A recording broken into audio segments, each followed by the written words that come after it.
Salut les bikers. Ce matin, je me suis réveillé. J'ai regardé par la fenêtre et j'ai vu un beau soleil qui faisait son apparition. Sans hésiter, je me suis dit, je vais en profiter pour faire un tour de moto.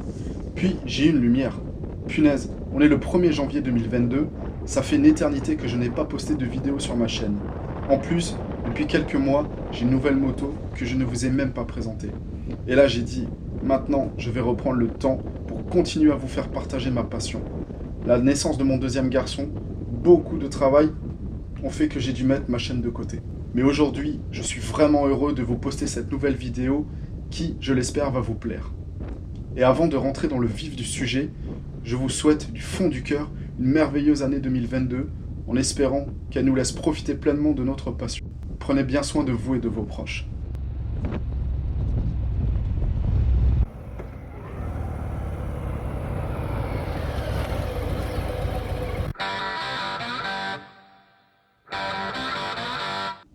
Harley-Davidson Road Glide, modèle de la gamme Touring, particulièrement conçue pour voyager.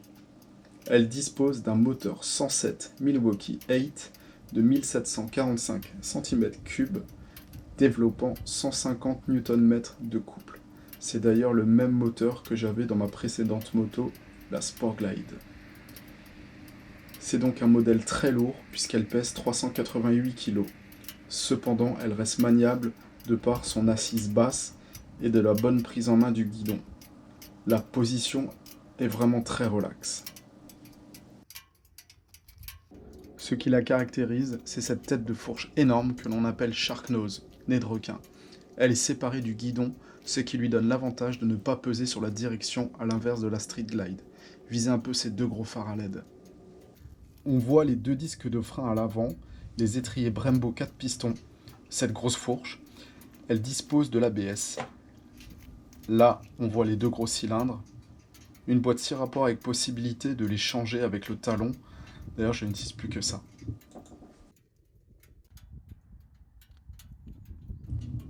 Là, on voit les valises. Elles sont assez profondes. Ouverture facile, avec la poignée. Et bien sûr, elles ferment à clé.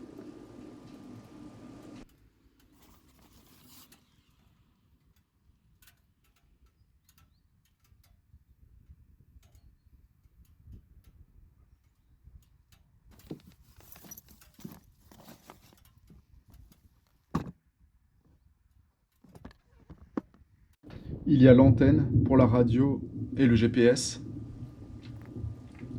J'ai remplacé les poignées d'origine par des poignées chauffantes. L'instrumentalisation avec les différents boutons, pardon. Le klaxon. Voilà, ici. La lumière. Clignotant. Commande vocale. Joystick pour l'écran. Le régulateur de vitesse. Le bouton magique. On y reviendra après. La jauge. Un peu compliqué là avec le soleil. L'écran tactile. L'état de charge de la batterie. Les compteurs à aiguille, vitesse et contour. Le bouton pour l'ordinateur de bord. Kilométrage total. Les trajets A et B. L'autonomie. Et également l'indicateur de vitesse engagée. Le bouton qui sert à retourner dans le menu principal. Et avec ce joystick, on peut naviguer directement dans les menus. Menu musique.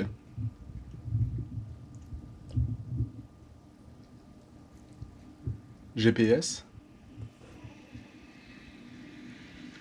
Toujours le soleil qui m'embête. Et le téléphone. L'ouverture du réservoir se fait avec la clé. Après, il faut dévisser le bouchon.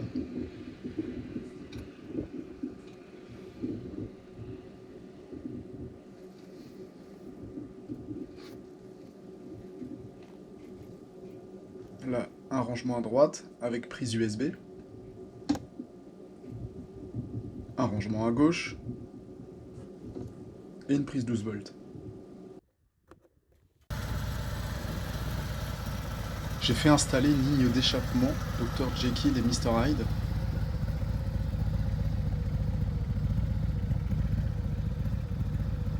Donc il y a un échappement de part et d'autre de la moto. Ça me fait penser à deux gros bazookas.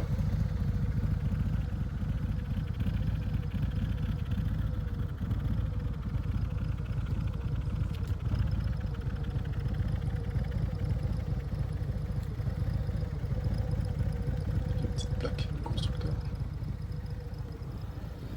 Et le fameux bouton qui me sert à doser le bruit de ces échappements, ce qui est notamment pratique pour les voisins.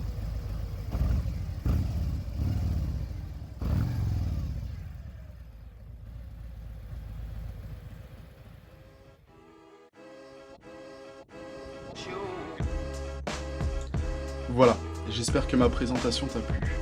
Si tu as des questions, n'hésite pas à me laisser un commentaire. Je reviendrai plus en détail sur certains points. Si tu as apprécié, like la vidéo et abonne-toi à la chaîne, ça fait toujours très plaisir. Sur ce, je te laisse et j'espère à très bientôt. Bye bye.